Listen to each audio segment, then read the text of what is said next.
Hello friends, welcome UPSC preparation only channel में आपका स्वागत है। फ्रेंड्स, आज की इस वीडियो में हम लोग एक बहुत ही महत्वपूर्ण टॉपिक को कवर करेंगे। देखिए, टॉपिक का नाम है ट्रिब्यूनल सुधार विधेयक 2026। अ, अगस्त 2026 में मैं जितना भी आपको करंट अफेयर्स कवर करवाया हूँ, अगर उसमें कोई टॉप 5 इम्पोर्टेंट करंट अफेयर्स अगर कोई हो सकता है तो उसमें एक ये भी टॉपिक आएगा। तो आप लोग इसके गंभीरता का एहसास कर सकते हैं कि कितना ज़्यादा इम्पोर्टेंट टॉपिक है। और आपके प्रीलिम्स वगैरह में जो है, किसी भी एग्जाम के प्रीलिम्स में ये टॉपिक निश्चित रूप से आपको पूछने की प्रबल संभावना रहेगी।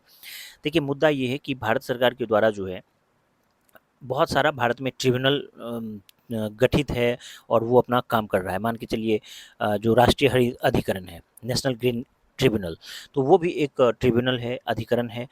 इसी तरह से अलग अलग मुद्दों पर जो है, बहुत सारे मुद्दों पर बहुत सारा ट्रिब्यूनल भारत में काम कर रहा है।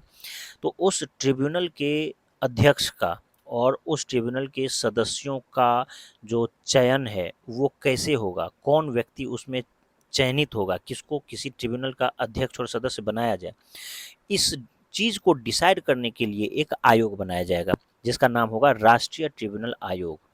ये जो राष्ट्रीय ट्रिब्यूनल आयोग है, यानी कि नेशनल ट्राइब्यूनल कमीशन, एनटीसी, तो एनटीसी का गठन किया जाएगा। और यही एनटीसी जो है, यही कुछ हर ट्रिब्यूनल के सदस्यों और अध्यक्षों के नाम का रिकमेंडेशन करेगा सरकार को, और फिर सरकार उन सारे विकल्पों में से जिसको भी चुनने का उनका उनका मन होगा, तो उसको वो फिर सरकार के द्वारा चुना होगा उसका।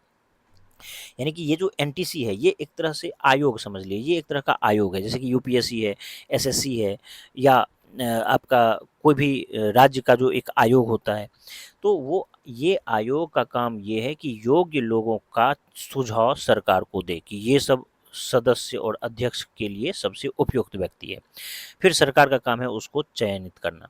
तो यहाँ पर इस विधेयक के द्वारा एनटीसी का गठन किया जाएगा, और न सिर्फ ये किसी भी अध्यक्ष और सदस्य के चुनाव के लिए रिकमेंडेशन करेगा, साथ ही साथ उसके खिलाफ कोई अगर शिकायत हो रही है तो उसका भी जांच पड़ताल करेगा, और उसके कार्य प्रणाली पर ये एक तरह से कंट्रोल रखेगा और उसकी निगरानी करेगा।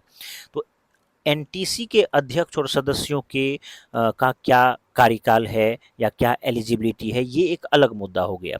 और साथ ही साथ कोई भी जो ट्रिब्यूनल गठित किया जाएगा, तो उस ट्रिब्यूनल के अध्यक्ष और सदस्यों के कार्यकाल का और एलिजिबिलिटी का एक दूसरा प्रश्न हो गया। तो यहाँ दो तरह का प्रश्न हम लोग इस टॉपिक में क्लियर करेंगे कि एनटीसी के जो एनटीसी गठित किया जा रहा है, राष्ट्रीय ट्रिब्यूनल आयोग, इसके अध्यक्ष और सदस्य का क्या कार्यकाल होगा, और जो ट्रिब्यूनल कोई भी जो वर्क करेगा, उस ट्रिब्यूनल के अध्यक्ष और सदस्य का क्या कार्यकाल होगा, यानी कि यूपीएससी के अध्यक्ष और सदस्य का क्या कार्यकाल है, और साथ ही साथ जो अधिकारी चयनित होके आया है, उन सारे अधिकारियों का कार्यकाल क्या होगा। तो यहाँ दो तरह का प्रश्न हो गया। तो चलिए हम लोग इसको डिटेल में थोड़ा सा समझते हैं। देखिए, चर्चा में मुद्दा क्यों है? चर्चा में इसलिए है क्योंकि संसद के मानसून सत्र में ट्रिब्यूनल सुधार विधेयक 2026 यानी कि द ट्रिब्यूनल्स रिफॉर्म्स बिल 2026 पारित किया गया। इसे 10 अगस्त 2026 को लोकसभा और 11 अगस्त 2026 को राज्यसभा ने विपक्ष के हंगामे के बीच ध्वनि मत से पारित करा लिया। अब लोकसभा और राज्यसभा दोनों से पारित हो चुका है, राष्ट्रपति की मंजूरी मिलनी बाकी है। विधेयक का उद्देश्य क्या है? विधेयक का उद्देश्य देश के विभिन्न अधिकरणों में पारदर्शिता, संस्थागत स्वतंत्रता और नियुक्तियों में एकरूपता लाना है। यह विधेयक ट्रिब्यूनल सुधार अधिनियम 2021 को निरस्त करने का प्रावधान करता है।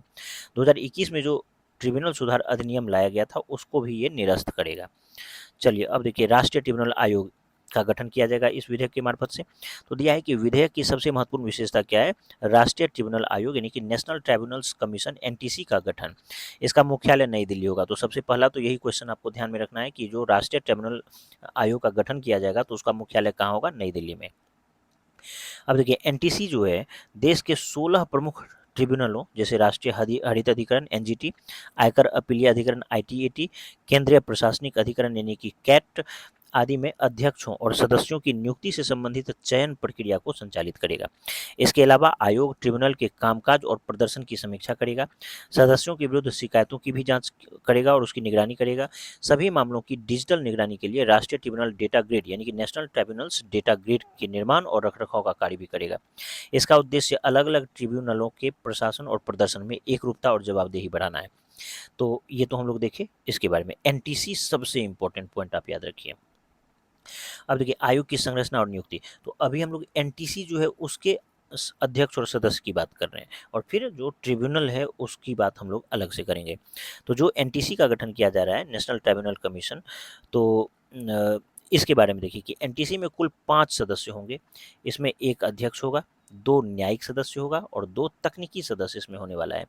अध्यक्ष के लिए सुप्रीम कोर्ट के पूर्व न्यायाधीश या हाईकोर्ट के पूर्व मुख्य न्यायाधीश की पात्रता होगी, यानी कि इसका अध्यक्ष वही हो सकता है जो सुप्रीम कोर्ट का पूर्व न्यायाधीश हो। यहाँ पर केवल न्यायाधीश की बात हो रही है, लेकिन अगर हाईकोर्ट से किसी को पूर्व न्यायाधीश की बात होगी तो वो फिर सिर्फ न्यायाधीश नहीं बल्कि पूर्व मुख्य न्यायाधीश उसके लिए जरूरी है।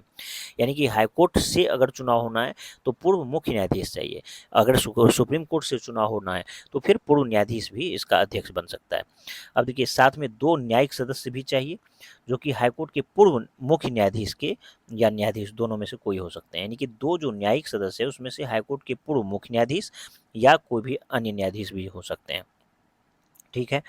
और 2 तकनीकी सदस्य यहाँ पर जो है, 2 तकनीकी सदस्यों के लिए लोक प्रशासन, वित्त, कानून, बैंकिंग या प्रौद्योगिकी जैसे क्षेत्रों में कम से कम 25 वर्ष के अनुभव रखने वाले व्यक्ति का चयन किया जाएगा। यानी कि एक अध्यक्ष होगा, 2 न्यायिक सदस्य होगा, 2 तकनीकी सदस्य होगा। तो अध्यक्ष के लिए ये फिक्स है कि सुप्रीम कोर्ट का वो पूर्व न्यायाधीश हो, या अगर हाई कोर्ट का होना है तो पूर्व मुख्य न्यायाधीश हो। 2 न्यायिक सदस्य अगर होना है तो हाई कोर्ट का पूर्व, अगर पूर्व के लिए ले रहे हैं पूर्व से, तो मुख्य न्यायाधीश होना आवश्यक है, और अगर वर्तमान से ले रहे हैं तो न्यायाधीश का होना काम बना सकता है, न्यायाधीश भी चलेगा। अब देखिए, और 2 तकनीकी सदस्य जो होगा तो वो लोक प्रशासन, वित्त, कानून, बैंकिंग या प्रौद्योगिकी जैसे क्षेत्रों में कितने साल का कम से कम अनुभव चाहिए? क्या 20 साल या 15 साल या 10 साल? नहीं, 25 साल का अनुभव चाहिए। अब देखिए अध्यक्ष, न्यायिक और तकनीकी सदस्यों का कार्यकाल 5 साल या 70 साल, जो भी पहले होगा वहीं तक रहेगा। मान के चलिए कोई 62 साल का ही है, तो 70 साल आयु तो अभी बहुत लंबा है, तो वो मैक्सिमम 67 साल तक ही वो रह सकता है, यानी कि 62 साल में अगर उसकी नियुक्ति होती है तो 67 साल तक 5 साल वो रहेगा। या अगर मान के चलिए किसी का 5 साल, अगर कोई 67 साल में ही इस सदस्य बनता है, तो फिर 5 साल अगर उसमें जोड़ देंगे तो 72 साल तक वो रह सकता है? नहीं, मैक्सिमम वो 70 साल ही तक रहेगा, यानी कि 3 साल ही वो रह सकता है, 2 साल का उसको लॉस हो जाएगा फिर। तो इस तरह से ये हो गया, यानी कि 5 साल और 70 साल की आयु जो भी पहले होगी उस पद समय तक वो रह सकता है अपने पद पर। आयोग के अध्यक्ष और न्यायिक सदस्यों की नियुक्ति केंद्र सरकार द्वारा भारत के मुख्य न्यायाधीश से मतलब अनिवार्य रूप से परामर्श के बाद किया जाएगा, यानी कि नियुक्ति तो केंद्र सरकार के द्वारा किया जाएगा, लेकिन भारत का जो मुख्य न्यायाधीश है, सीजेआई है, उनसे निश्चित रूप से अनिवार्यतः परामर्श करना ही होगा, यानी कि उनसे परामर्श करके ही इसके अध्यक्ष और सदस्यों की नियुक्ति की जाएगी। यह प्रावधान ट्रिब्यूनल व्यवस्था में न्यायिक स्वतंत्रता को मजबूत करने के उद्देश्य से महत्वपूर्ण है। अब देखिए, अभी तो हम लोग देखिए जो एनटीसी है, नेशनल ट्राइब्यूनल कमीशन है, उसके अध्यक्ष और सदस्य की बात की है। अब ये एनटीसी चुनेगा अलग-अलग ट्रिब्यूनल के अध्यक्ष और सदस्यों को। तो उस ट्रिब्यूनल का, बाकी तरह-तरह का जो ट्रिब्यूनल है, उसके अध्यक्ष और सदस्यों के संदर्भ में अब हम लोग देखते हैं कि ट्रिब्यूनल सदस्यों की नियुक्ति, कार्यकाल और पुनर्नियुक्ति। देखिए, ट्रिब्यूनलों में रिक्त पदों को भरने के लिए एनटीसी एक सर्च कम सिलेक्शन कमेटी बनाएगा। यह समिति प्रत्येक रिक्त पद के लिए एक मुख्य नाम और एक प्रतीक्षा सूची, यानी कि वेटिंग लिस्ट के नाम के साथ केंद्र सरकार को ये भेजने वाला है। केंद्र सरकार को चयनित नाम पर 3 महीने के भीतर नियुक्ति करनी होगी, यानी कि ये जो भी नाम एनटीसी के द्वारा जो भी नाम सुझाया जाएगा केंद्र सरकार को, उसको 3 महीने में ये फैसला कर लेना होगा और ये नियुक्ति कर लेनी होगी 3 महीने के भीतर। ट्रिब्यूनल के अध्यक्षों का कार्यकाल 5 साल या 70 साल, जो भी पहले हो वो होगा। तो आप सेम देखिए, जो कार्यकाल एनटीसी के अध्यक्ष और सदस्यों का था, वही कार्यकाल ट्रिब्यूनल के भी सदस्यों और अध्यक्षों का रहेगा।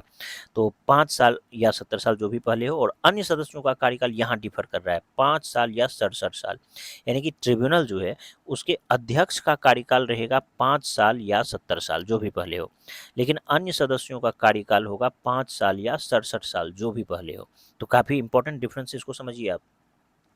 अब देखिए 2021 का जो कानून है, इस पे क्या था मुद्दा कि 2021 के कानून, सुप्रीम कोर्ट और विवाद। इस विधेयक की पृष्ठभूमि में ट्राइब्यूनल्स रिफॉर्म्स एक्ट 2021 और सुप्रीम कोर्ट का जो मद्रास बार एसोसिएशन से जुड़े फैसले हैं जो थे वो महत्वपूर्ण है। 2021 की व्यवस्था में ट्रिब्यूनल सदस्यों का कार्यकाल 4 वर्ष रखा गया था, यानी कि 2021 का जो एक्ट है अब उसको निरस्त कर दिया गया है। उस समय जो सदस्य का कार्यकाल है वो 4 वर्ष रखा गया था और न्यूनतम आयु उस समय 50 वर्ष से निर्धारित की गई थी। सुप्रीम कोर्ट ने अधिकारियों की स्वतंत्रता और शक्तियों के पृथक्करण यानी कि सेपरेशन ऑफ पावर्स के सिद्धांत पर जोर देते हुए कहा था कि कार्यपालिका के प्रभाव तथा बहुत छोटे कार्यकाल से जो है न्यायिक स्वतंत्रता प्रभावित हो सकती है। यानी कि सुप्रीम कोर्ट का एक ऑर्डर आया था और बोला गया था कि अगर इतना छोटा कार्यकाल अगर रखा जाए, यानी कि 4 साल और 50 साल वाला क्राइटेरिया जो कि छोटा कार्यकाल माना जाएगा, तो इससे कहीं न कहीं कार्यपालिका का इससे प्रभाव बढ़ेगा और जो इस तरह का जो न्यायिक स्वतंत्रता है वो प्रभावित हो सकता है। तो उसी को ध्यान में रखते हुए थोड़ा कार्यकाल को भी बढ़ाया गया है। तो नए विधेयक में इसी पृष्ठभूमि में 5 वर्ष का कार्यकाल, अधिक स्पष्ट नियुक्ति व्यवस्था और राष्ट्रीय ट्रिब्यूनल आयोग का प्रावधान किया गया है। सरकार का तर्क है कि इससे ईज ऑफ जस्टिस और ईज ऑफ डूइंग बिजनेस को बढ़ावा मिलेगा तथा कर, पर्यावरण, प्रशासनिक और वाणिज्यिक विवादों को अधिक प्रभावी निपटारे में सहायता मिलेगी। हालांकि विपक्ष ने विधेयक का विरोध किया है। विपक्ष जो है इस विधेयक का विरोध किया है, उसकी मुख्य चिंता यह है कि एनटीसी के गठन और वित्तीय व्यवस्था में केंद्र सरकार की भूमिका बनी रहने से ट्रिब्यूनलों की वास्तविक स्वतंत्रता प्रभावित हो सकती है। यानी कि इस पूरी व्यवस्था में कहीं न कहीं केंद्र सरकार की ही ज़्यादा भूमिका है, बल्कि बहुत बड़ी भूमिका है। तो इससे ये जो न्यायिक स्वतंत्रता है ये प्रभावित होगा। इसके अलावा विपक्ष ने इतने महत्वपूर्ण न्यायिक सुधार से जुड़े विधेयक को विस्तृत संसदीय बहस या जो सेलेक्ट कमेटी है उसके पास भेजे बिना ध्वनिमत से जो पारित करा लिया, तो इससे भी विपक्ष के द्वारा जो है आपत्ति उठाई गई है। लेकिन ओवरऑल सरकार के पास बहुमत है। ये विधेयक अब पारित तो हो ही गया है। राष्ट्रपति की मंजूरी के बाद ये पारित हो ही जाएगा, मतलब फाइनली ये कानून बन जाएगा। तो ये आपके प्रीलिम्स के पॉइंट ऑफ व्यू से बहुत ही वीवीआई श्रेणी का ये टॉपिक है। चलिए अब हम लोग एक एमसीक्यू देखेंगे इस पर। देखिए दिया है कि ट्रिब्यूनल सुधार विधेयक 2026 के संदर्भ में निम्नलिखित कथनों पर विचार कीजिए। इसके तहत राष्ट्रीय ट्रिब्यूनल आयोग का गठन किया जाएगा। आयोग में एक अध्यक्ष, 2 न्यायिक सदस्य तथा 2 तकनीकी सदस्य होंगे। ट्रिब्यूनल के अन्य सदस्यों का कार्यकाल 5 वर्ष या 67 वर्ष तक की आयु तक होगा। अच्छे प्रदर्शन के आधार पर ट्रिब्यूनल सदस्यों को पुनर्नियुक्त किया जा सकता है और रिक्त पदों के लिए चयन समिति मुख्य नाम के साथ प्रतीक्षा सूची का नाम भी भेजेगी। तो यानी प्रतीक्षा सूची का नाम भी भेजेगी, वेटिंग लिस्ट में भी। तो चलिए इसका जो भी आपको सही जवाब लगे आप कमेंट बॉक्स में जवाब दीजिए। उम्मीद करता हूँ ये वीडियो आप सबको पसंद आया होगा। धन्यवाद।